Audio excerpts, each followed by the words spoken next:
एक भक्ता हुई हमारे भारत में, उनका नाम था रत्नावती। क्या नाम था? रत्नावती, रानी रत्नावती, रानी थी।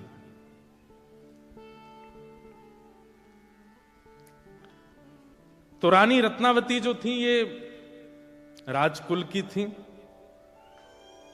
इनके पास में कोई कमी नहीं थी, सब सुख संपत्ति थी। लेकिन इनकी एक दासी थी, वो कृष्ण भक्त थी। रानी की दासी वो कृष्ण भक्त थी। तो रानी जब भी एकांत में अपने कक्ष में जाती तो इनकी जो दासी थी वो कमरा साफ करते हुए, कभी इनके कपड़े लगाते हुए, कभी इनके वस्त्र आभूषण रखते हुए उस समय कृष्ण कृष्ण कृष्ण कृष्ण कृष्ण जपती रहती थी।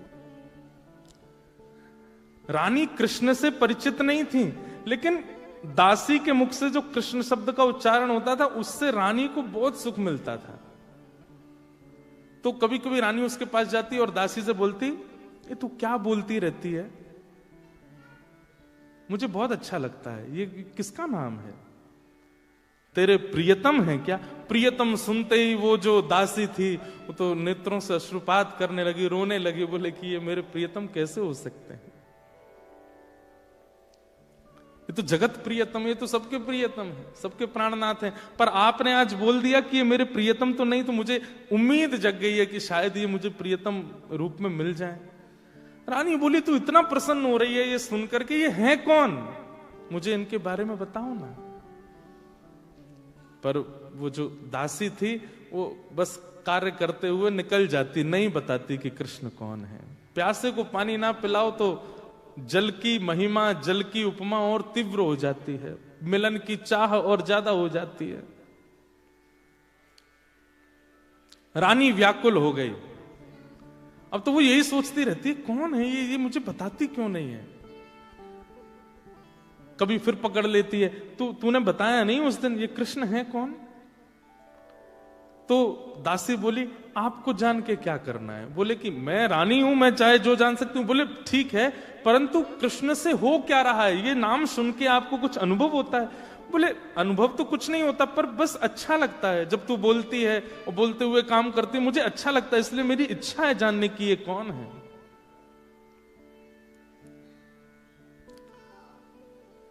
रानी ने लीलाएं सुनाई कि वही ब्रजेंद्र नंदन, नंद नंदन, यशोदा मैया के लाला श्री कृष्ण हैं, जो ऐसी लीला करते हैं, आदि आदि सब लीलाएं सुनाई। लीला सुनकर के वो रानी बड़ी खुश होती। अब तो वो पूरे दिन चिंतन करती, अच्छा ऐसे माखन खाते हैं, ऐसे गोपियों के यहाँ जाते हैं, ऐसे भाव रखते हैं। 2-4 दिन तो रानी को अच्छा लगा, फिर रानी कहने लगी, मेरे को इससे संतुष्टि नहीं हो रही, अब मेरे को कुछ और जानना है, मुझे कुछ और बताओ, मेरे को व्याकुलता हो रही है, इनसे मुझे मिलना है, कैसे संभव होगा? देखो, एक दासी के प्रति दासत्व का भाव ले आई है रानी, तो जीवन में ठाकुर जी आ रहे हैं। भगवत भक्त की जाति नहीं होती, भगवत भक्त की पदवी नहीं होती, भगवत भक्त तो भक्त होता है, चाहे वो ब्राह्मण हो, चाहे वो क्षत्रिय हो, चाहे वो विदेशी हो, चाहे वो देसी हो, वो भक्त ही होता है। उसकी शरण ले लो, उससे भगवत प्राप्ति निश्चित है। वृत्रासुर ने अपने प्रथम श्लोक में भक्ति का सूत्र बताया, ठाकुर जी नहीं, ठाकुर जी के चरणन को दास बनो, दासों के दास बनो।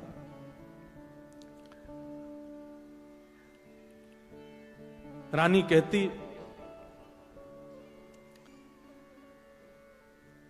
मेरे मन को संतुष्टि नहीं हो रही है, और कुछ बताओ। तो एक दिन दासी ठाकुर जी का ललित त्रिभंगी स्वरूप लेकर के आई और रानी की सेवा में ठाकुर जी पधरा दिए। बोले कि अब इनकी सेवा प्रारंभ कीजिए, उससे सुख मिलेगा। पहले कथा जीवन में आती है, फिर सेवा जीवन में आती है। सेवा जीवन में आ गई, अब तो रोज श्रृंगार करती हैं, रोज सजाती हैं, बहुत सुंदर भाव है।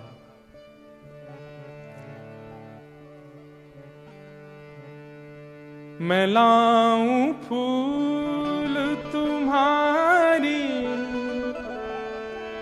पसंद के प्यारे, मैं लाऊं फूल तुम्हारी पसंद के प्यारे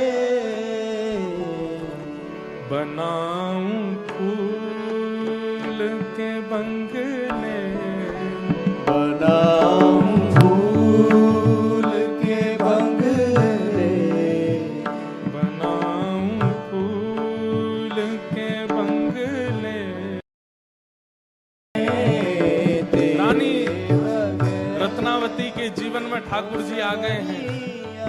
अब तो रोज श्रृंगार करती है, रोज नए नए श्रृंगार, नए नए पुष्प, नए नए सामग्री, नए नए भोग से ठाकुर जी को प्रसन्न करती है।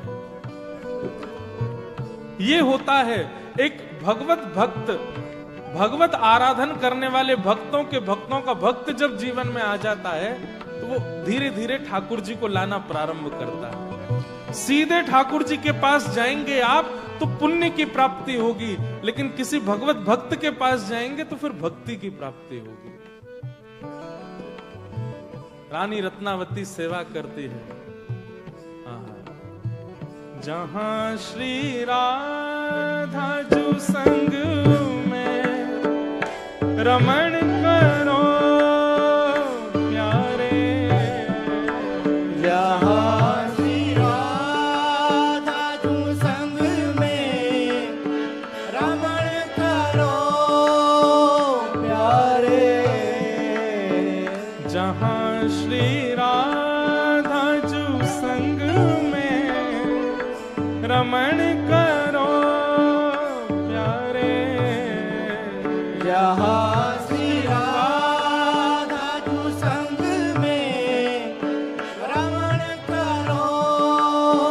प्यारे। वो जमुना जी का किनारा, यमुना जी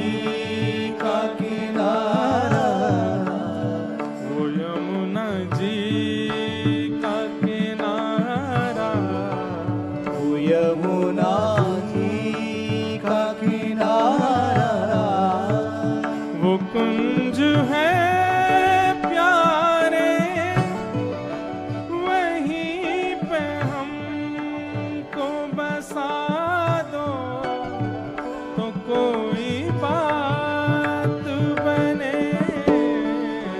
तेरे बगैर सवरिया जिया नहीं जाए, तो माँ के बाह पकड़ लो तो कोई बात बने। देखो क्रम है, पहले जीवन में कथा आती है, कथा सुनते सुनते फिर भगवत भक्त जीवन में आते हैं, ठाकुर जी के भक्त जीवन में आने लगेंगे। भक्त के आने के बाद फिर ठाकुर जी की सेवा जीवन में आती है, और सेवा आने के बाद फिर धाम में रहने की इच्छा आती है कि अब तो बस सब कल हम आए एयरपोर्ट पे ही 2-4 सब वैष्णव सब, महाराज जी हमको आप कैसे भी वृंदावन पहुंचो, ऐसी प्रार्थना करो कि वृंदावन का अखंड वास हो जाए। अब ऑस्ट्रेलिया बढ़िया नहीं लग रहा है, सुहा नहीं रहा है। देखो पहले तो भारत छोड़ के यहां आ गए, अब यहां से वापस जाना है? लेकिन व्रज धाम में अखंड वास करने की ये निष्ठा, ये क्रम होता है, ये इच्छा प्रकट होना, ये भी भगवत कृपा है। धाम में इसलिए नहीं, यहां जैसी फैसिलिटी नहीं है, यहां जैसी सुख सुविधाएं नहीं है धाम में, लेकिन फिर भी आप सब तज के वृंदावन वास की इच्छा रखते हो। एक बात हम बोल दें, इतनी सुविधाओं में रह करके भी ऐसे स्थान पर रहने की इच्छा प्रकट होना एक प्रकार से मानसिक ब्रजधाम निवास ही है। मन से तो आप ब्रजधाम के ही हो। मीराबाई के पास में सब कुछ था, पर वो सब कुछ रहते हुए भी यही सोचती थी कि बाला मैं बैरागण होंगी, जिन भेषा मारो सांवरो रीछ है, मैं सो ही भेष धरूंगी, बाला मैं बैरागण होंगी। यहाँ रहते हुए भी मन में इच्छा होती है कि हम बरसाने बस जाएं, वृंदावन बस जाएं, धाम निवास हो जाए, यमुना पुलिन पर रहने लग जाएं। इतनी व्यवस्थाओं के बाद भी व्रज की इच्छा, ये भगवत कृपा ही है। तेरे बगैर सवरिया जिया नहीं जाए,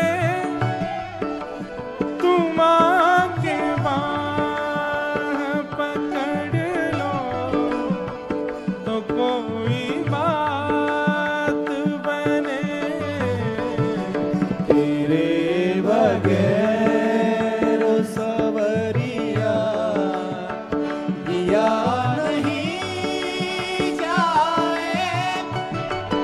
तुम आके बाह पकड़ लो तो कोई बात बने, तेरे बगैर श्री राधा रमण लाल की।